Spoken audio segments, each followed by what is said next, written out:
You are getting ready to listen to the voice of Dr. Rhadi Ferguson, 2004 Olympian, four-time national judo champion, Brazilian jiu-jitsu black belt, author, speaker, and coach.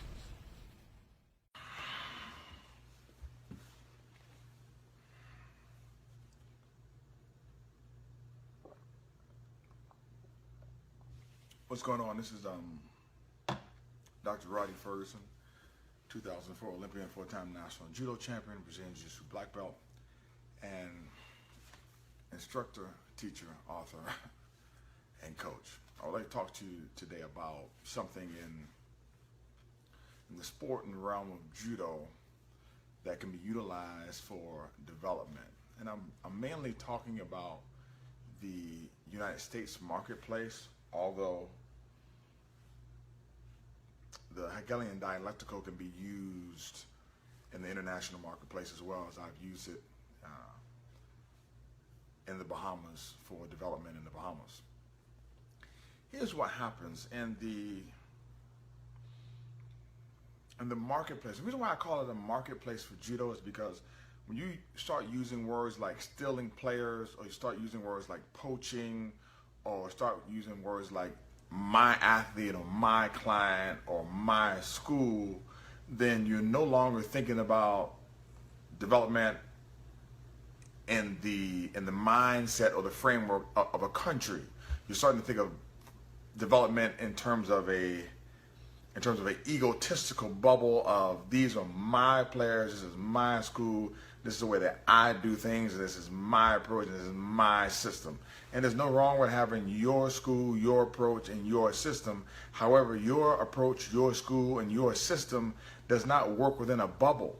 The only way that you know that your particular thing works is the same way that you know a match works. If I give you a match, and I don't give you the match book to scratch you a match on the back of the book, then there is no fire.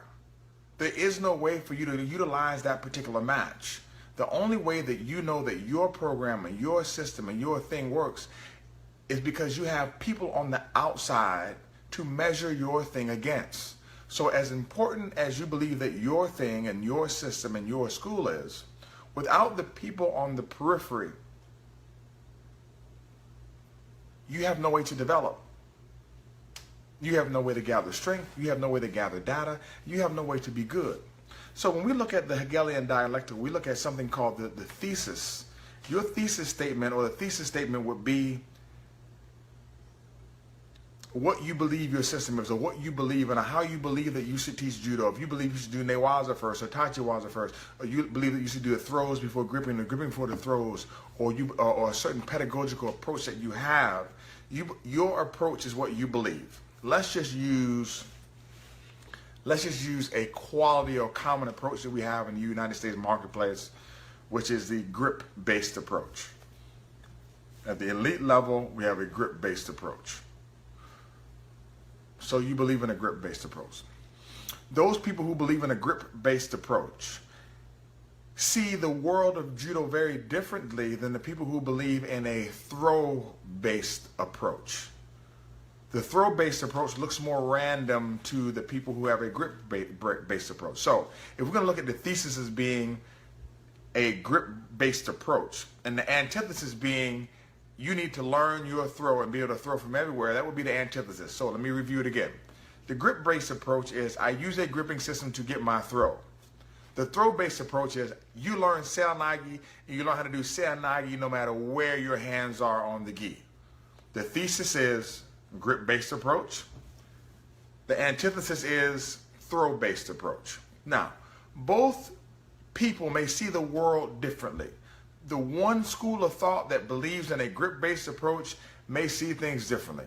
The one school of thought that believes in a throw-based approach may see things differently. And here's the thing.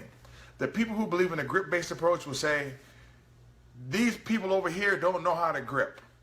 And the people who believe in the throw-based approach will say, they're not doing well because they're gripping too early, and I don't teach gripping until a certain. Neither person or neither group is right, and neither group is wrong. What you will see is you'll see one area or group of people begin to accelerate earlier or do well earlier, and then the other group catch up and then start beating the other group. And then at the end, or when you get to the elite level, you won't know which group is right or wrong because it's going to be based upon the human variable input.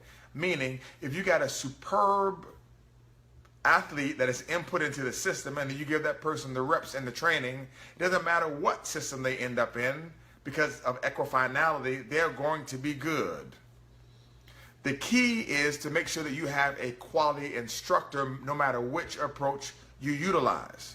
They both meet at the top.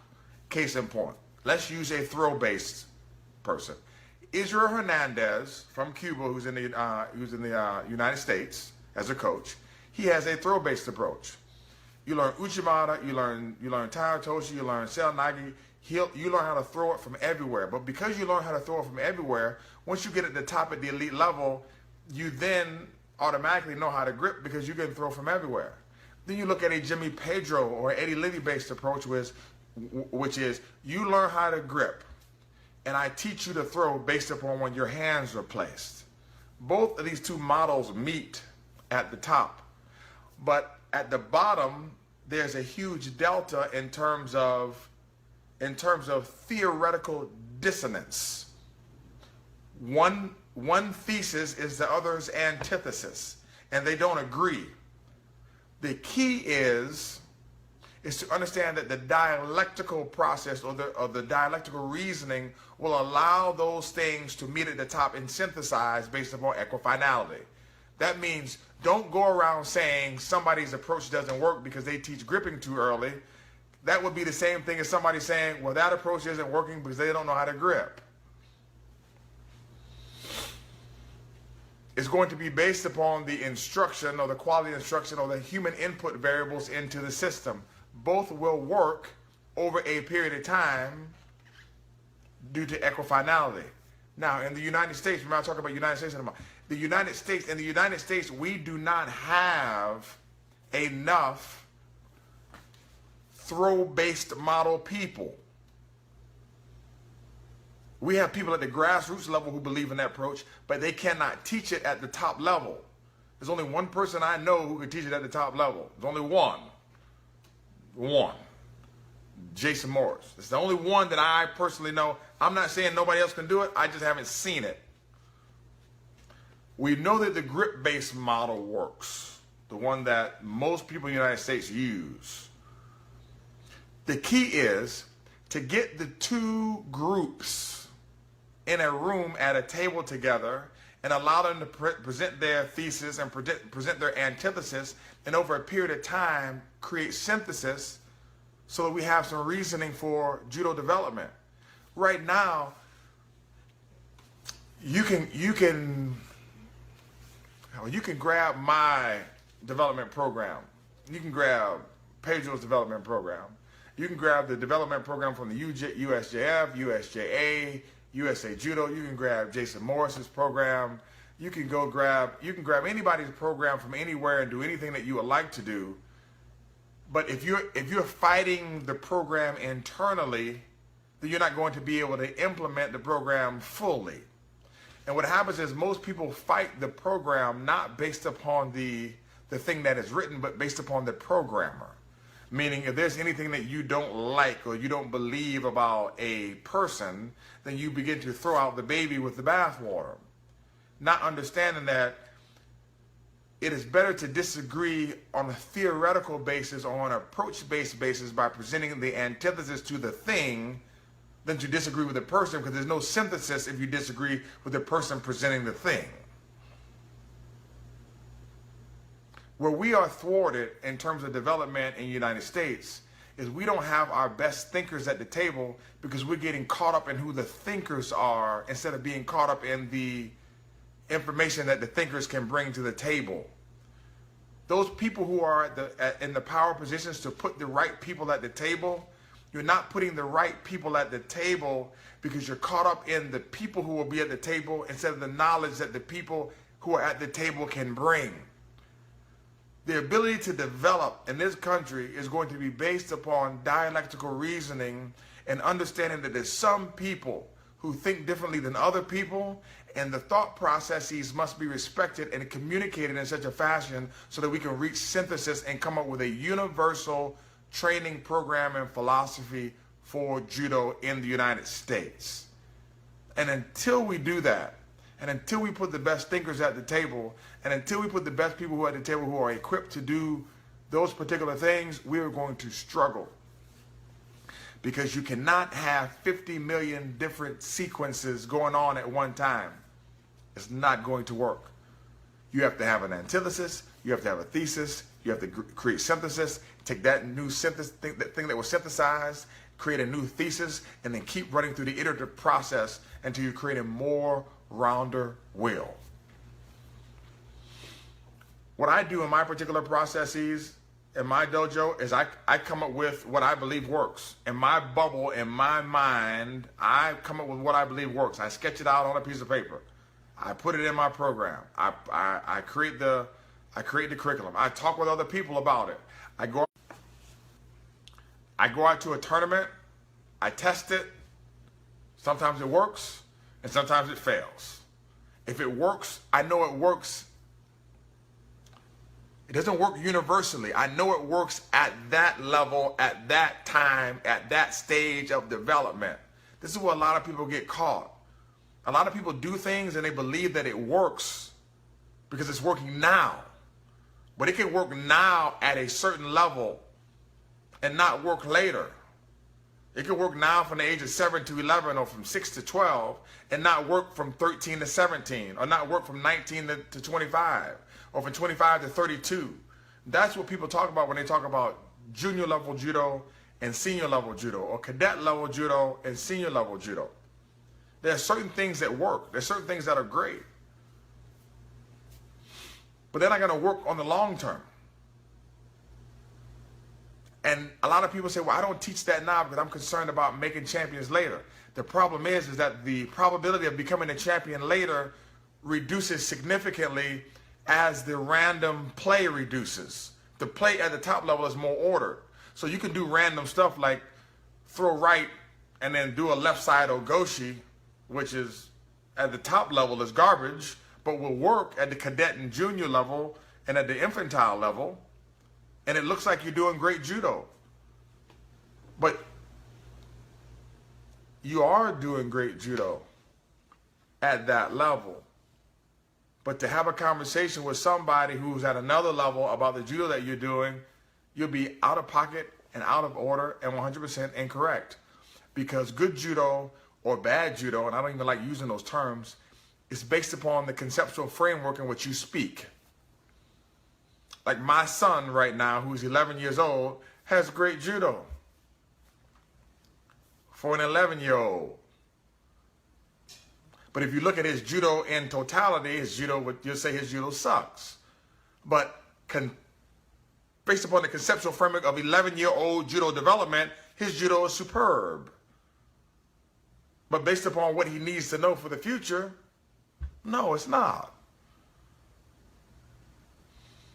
The key is to understand that what one person is teaching and what another person is teaching, that doesn't make either one of those people wrong.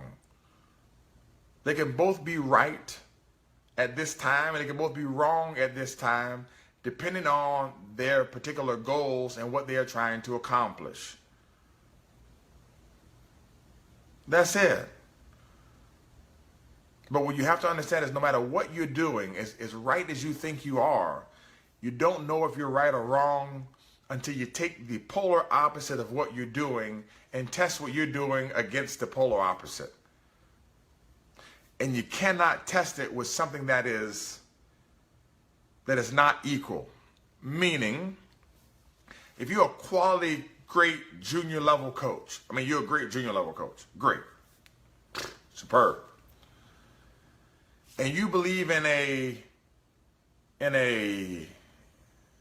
throw-based system, throw, look for the, you would have to find your equivalent on the grip-based system to test to see if you're really good as you think you are.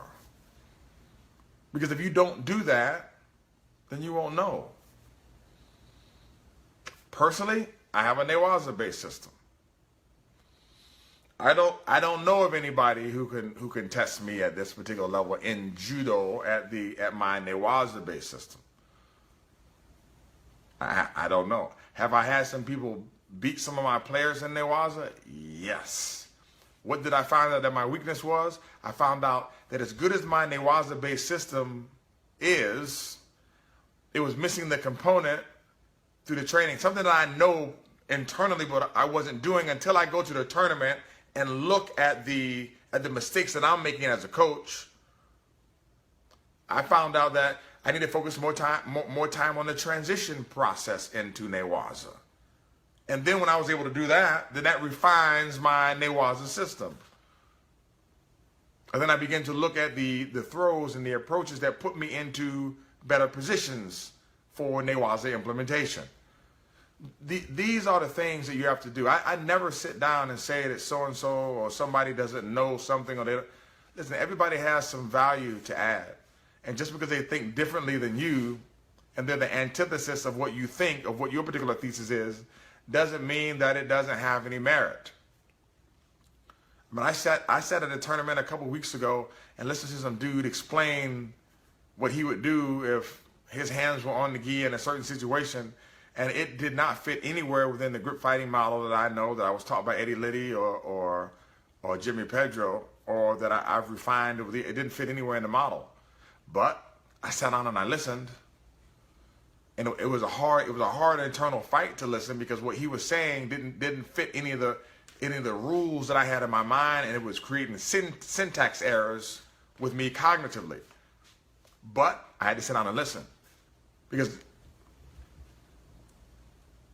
if I shut him off, I don't have the opportunity for synthesis. And if I just say, well, you've never developed a youth Olympian, or you never coached nobody to go to the Olympics, or you never coached a national champion, or you haven't developed anybody, or you haven't boom, or you haven't. Well, hell, if you keep saying that when people try to talk to you or mention something to you, or if you like to make a comment on a situation, you need to put on a referee jacket. If you keep saying things like that, then you're not going to develop on the cognitive side. Because I can tell you this, when the Wright brothers were speaking about flying a plane, they had never flown one before. And everybody who has invented something, when they created it, they had never created it before. And when somebody's talking to you about a thing, maybe they haven't done it before. So to say that I'm not going to a person because he's never developed XYZ before, well, the person who has developed XYZ, they started with developing nobody either. So before you throw people to the curb or discredit what people have to offer or what they have to say, understand that their particular perspective or their viewpoint is valuable to the development of yours, because every thesis needs an antithesis for development. That is what the Shia is for. The Shia is not for to test your skills. There's no need to. You can test your skill level in the dojo. When you exhibit a move in the psychomotor domain, when it has been taught, and you do it the way that it has been taught to you, you have exhibited skill. You don't have to go to Shia to exhibit skill. You go to Shia for development and refinement, and to find out what you need to work on in the dojo. The person who lines up in front of you at Shia is basically the antithesis of you, because your proposal at the line is that you will win, and the antithesis to that is you will lose. I will win. It becomes a zero-sum game, and then through reasoning, you guys figure out who wins and who loses. And then once you lose, you go back to the drawing board, you go back, you sit down, you find out what adjustments or changes you need to make, and that is what synthesis is. So when we look at the process on the high or the elite level in terms of world-class or international judo, we have to look at the competitive landscape which we have put forth in terms of a country, United States. And when we sit down after we have gone to Shia all around the world, the question is, what have we learned and what changes do we need to make? Where do we need to double down and where do we need to hold and fold? And those particular things require some quality thinkers at the table. And right now we lack diversity in terms of that particular process, because diversity doesn't have anything to do with skin color. Diversity has to do with thought processes. And until you get some different thinkers in the room, you're going to suffer. Because what we have is we have the same players at the table over and over again. And even when we change up the little dogs, the same big dogs are at the table. And the big dogs who are at the table are going to influence the thinking of the little dogs. This is a control thing and a control mechanism. But what happens is we keep spitting out the same product. And the product that we have is not one that's repeatable. We do not have a scientific flow charter process for development in the United States. Because if you did, it would be repeatable. And it's not repeatable. It should be able to churn out the same thing over and over and over again. I would encourage people at the local level, people at the state level, to get together to do more training camps, to get together and do more cross training with jiu-jitsu clubs, to get together and do more open mat sessions on Saturdays and Sundays, to get together and talk about your processes and how they differ from somebody else's for growth, for synthesis. And then at the elite levels, hopefully we can do this too. We really need to start it at the top and have it move its way down. I'm just not sure how to get the best thinkers in this country in the room for these decisions. Not the most accomplished coaches. They should be there too. But those individuals and some of the best thinkers that we have. This is Dr. Ferguson. Take care and have a super fantastic day.